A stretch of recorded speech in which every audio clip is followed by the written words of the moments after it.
നിരവധി ലഹരി മരുന്ന് കേസുകളിൽ പ്രതിയായ ബുള്ളറ്റ് ലേഡി എന്നറിയപ്പെടുന്ന കണ്ണൂർ പയ്യന്നൂർ സ്വദേശി നിഖിലയെ കരുതൽ തടങ്കലിൽ അടച്ചു. പിറ്റ് NTPS ആക്ട് ചുമത്തി ബംഗളൂരിൽ നിന്ന് പിടികൂടിയ നിഖിലയെ ഉടൻ അട്ടക്കുളങ്ങര വനിതാ ജയിലിലേക്ക് മാറ്റും. സംസ്ഥാനത്ത് ഇത്തരത്തിൽ കരുതൽ തടങ്കലിൽ വെക്കുന്ന ആദ്യത്തെ വനിത എന്ന നാണക്കേടിന്റെ റെക്കോർഡും ആ ബുള്ളറ്റ് റാണിക്ക് കിട്ടിയിട്ടുണ്ട്.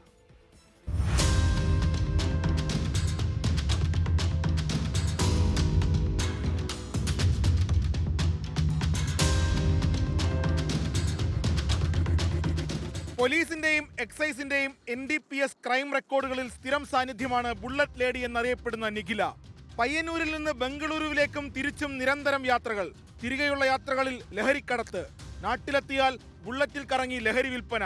ഇതാണ് നിഖിലയുടെ രീതി. പലതവണ പിടിക്കപ്പെട്ടെങ്കിലും പുറത്തിറങ്ങിയാൽ നിഖില അതേ പണി തുടരും. നിരവധി ലഹരി ഇടപാട് കേസുകളിൽ പ്രതിചേർക്കപ്പെട്ടതോടെയാണ് നിഖിലയെ പിറ്റ് NDPS ആക്ട് പ്രകാരം തടവിലാക്കാൻ തീരുമാനിച്ചത്. കണ്ണൂർ ഡെപ്യൂട്ടി എക്സൈസ് കമ്മീഷണറുടെ റിപ്പോർട്ടിന്റെ അടിസ്ഥാനത്തിൽ അഡീഷണൽ ചീഫ് സെക്രട്ടറി ഉത്തരവിറക്കി. ബംഗളൂരു മടിവാളയിൽ നിന്നാണ് നിഖിലയെ പിടികൂടിയത്.